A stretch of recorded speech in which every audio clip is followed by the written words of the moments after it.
Hello students, जय श्री राम।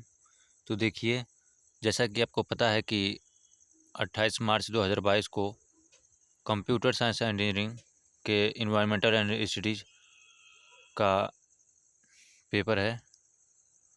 तो मैं उस विषय में से कुछ ऐसे प्रश्न हैं जो कि बार बार पूछे जाने वाले हैं और 5-5 अंक के आते हैं।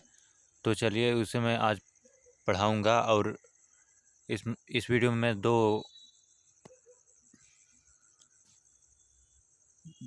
विषय पर चर्चा करूंगा, जैसे कि ग्लोबल वार्मिंग का और इको फ्रेंडली मटेरियल। ये दोनों हैं 5-5 नंबर के आ सकते हैं क्योंकि प्रत्येक बार पूछे गए हैं, संभवतः इस बार भी पूछे जाएंगे। तो चलिए प्रारंभ करते हैं। प्रारंभ करने से पहले यदि आप पहले मेरे चैनल पर पहली बार आएँ तो सब्सक्राइब अवश्य कर लें और वीडियो को लाइक करें, कमेंट करें। चलिए प्रारंभ करते हैं। देखिए, ग्लोबल वार्मिंग अर्थात वैश्विक तापमान। ग्लोबल अर्थात विश्व, संपूर्ण पृथ्वी, वार्मिंग मतलब गर्म होना, इसी को वैश्विक तापमान कहते हैं। सामान्य अर्थों में ग्लोबल वार्मिंग से तात्पर्य पृथ्वी की औसत तापमान में वृद्धि से है। देखिए, पृथ्वी की एक औसत तापमान है, यदि उस औसत तापमान से अधिक तापमान होने लगे तो उसे ही वैश्विक तापमान अर्थात ग्लोबल वार्मिंग कहते हैं। अर्थात जब पृथ्वी पर तापमान औसत तापमान से अधिक हो जाता है, जब औसत तापमान एक निश्चित रहता है तो उससे अधिक हो जाता है, उसे ही ग्लोबल वार्मिंग कहते हैं। यहाँ ग्लोबल का अर्थ है संपूर्ण पृथ्वी और वार्मिंग का अर्थ है गर्म होना। ग्लोबल वार्मिंग के बढ़ने में सबसे ज़्यादा योगदान ग्रीन हाउस प्रभाव का है। देखिए, ग्रीन हाउस का सबसे ज़्यादा योगदान है ग्लोबल वार्मिंग को बढ़ाने में। देखिए,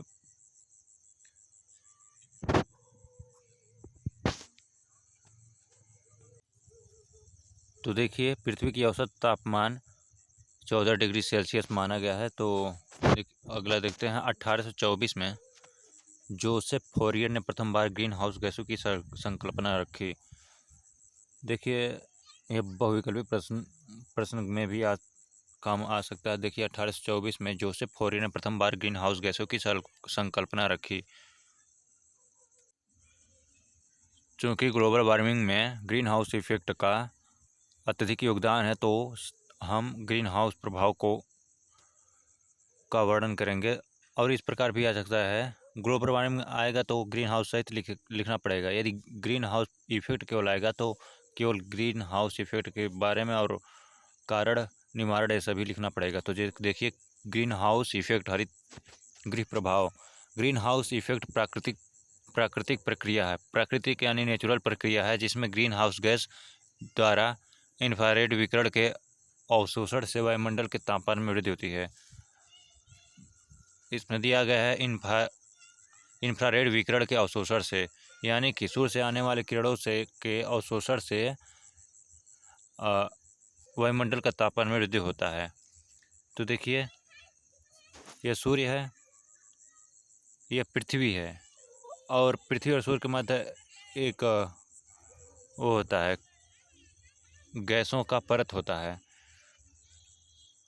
तो ज़्यादा तो यहाँ से जो किरण आती हैं वो यहाँ से टकरा कर वापस जाती हैं, और इसे वायुमंडल भी कहते हैं। इस गैसों के परत को यहाँ जाती हैं तो कुछ किरणें इसे बाहर निकल जाती, परंतु कुछ किरणों को यहाँ जो गैसें हैं वह अवशोषण कर लेती हैं। ज़्यादातर अवशोषण करने वाली गैसें CO2 और जलवाष्प हैं। चूँकि यह अवशोषण कर लेती हैं, इसीलिए तापमान में वृद्धि होती है। चूँकि यह बाहर नहीं जा पाता है, इसी वायुमंडल में अवशोषण हो जाता है। Carbon dioxide, methane, oxide of nitrogen, water, ये सभी गैसें इसमें होती हैं। CFC भी होता है, परंतु उसमें से CO2 और जलवाष्प ज़्यादातर वाष्प मतलब यह क्या करते हैं, अवशोषित करते हैं इंफ्रारेड किरणों को। तो आप डायग्राम भी बना दीजिएगा एग्जामिनेशन में। अब आगे देखते हैं, ग्रीन हाउस इफेक्ट के बढ़ोतरी के कारण। ग्रीन हाउस गैसों में वृद्धि। ग्रीन हाउस गैसों में वृद्धि कैसे होती है ये देख लेते हैं। ग्रीन हाउस गैसें गृह के वातावरण या जलवायु में परिवर्तन और अंततः भूमंडलीय उष्मीकरण के लिए उत्तरदायी होती है। इनमें सबसे ज़्यादा उत्सर्जन carbon dioxide, nitrous oxide, methane, chlorofluorocarbon, वाष्प, ओजोन आदि करते हैं। देखिए, ग्रीन हाउस में वृद्धि carbon dioxide, nitrous oxide, methane, chlorofluorocarbon, वाष्प, ओजोन आदि करते हैं।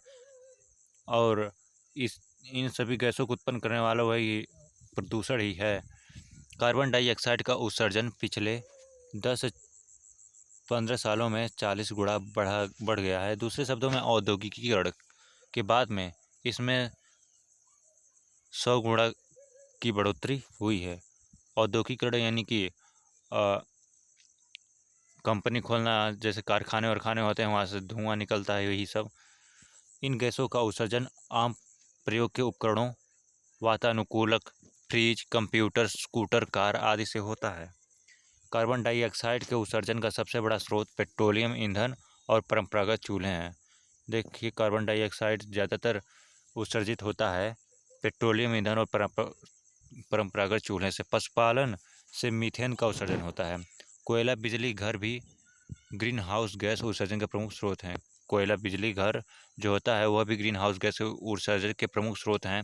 हालांकि क्लोरोफ्लोरो का प्रयोग भारत में बंद हो चुका है, लेकिन इनके स्थान पर प्रयोग हो रही गैस हाइड्रोक्लोरोफ्लोरो कार्बन सबसे हानिकारक ग्रीन हाउस गैस है, जो कार्बन डाइऑक्साइड की तुलना में 1000 गुना ज़्यादा हानिकारक है। अब देखिए, प्रदूषण मतलब जो प्रदूषण होता है, हम प्लास्टिक उपयोग के पश्चात फेंक देते हैं, उससे भी प्रदूषण होता है, क्योंकि वो सड़ता नहीं है। जलाते भी हैं, इससे भी प्रदूषण होता है। तो इस प्रकार प्रदूषण से, और कारखानों से जो धुआं निकलता है वह भी प्रदूषण है। जो गाड़ी चलता है उसमें से धुआं निकलता है, वह भी प्रदूषण को बढ़ावा देता है। और वह उसमें CO2 निकलता है, तो वही ग्रीन हाउस इफेक्ट को बढ़ावा देता है, और इसी से वो ग्लोबल वार्मिंग को बढ़ावा मिलता है। वनों की कटाई से भी होता है, उद्योग यानी कारखानों से। अब इसके ग्लोबल वार्मिंग के प्रभाव देख लेते हैं। हाँ।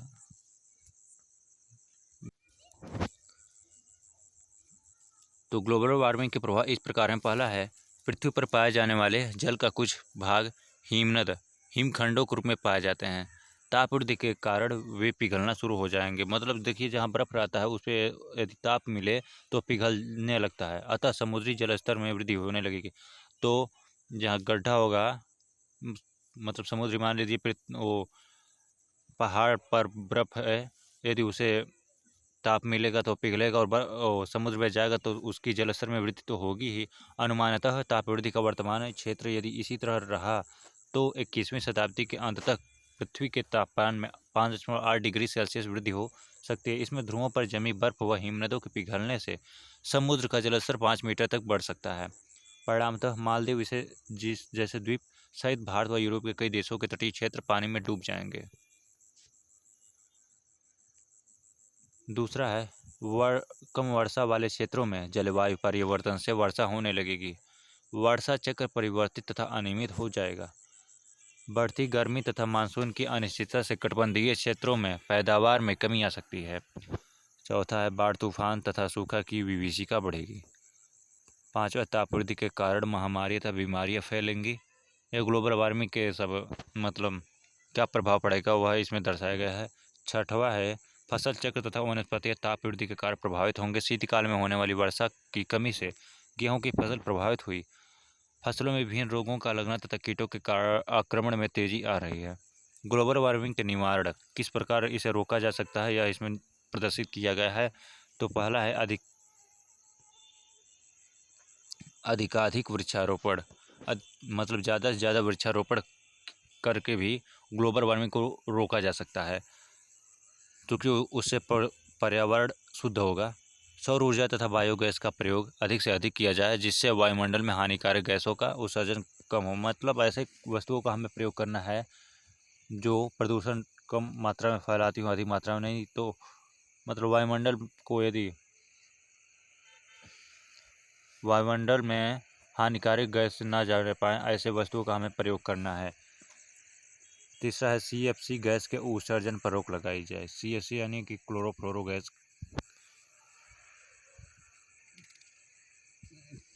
वरु सजन लगाई जाए, रोक लगाई जाए। और ये CFC जो होता है यही ओजोन परत को भी नष्ट करता है। वन क्षेत्रों का विस्तार किया जाए, यानी कि ज़्यादा से ज़्यादा पेड़ लगाए जाए। पांचवा है औद्योगिकीकरण की प्रक्रिया है तो मानक निर्धारित की जाए।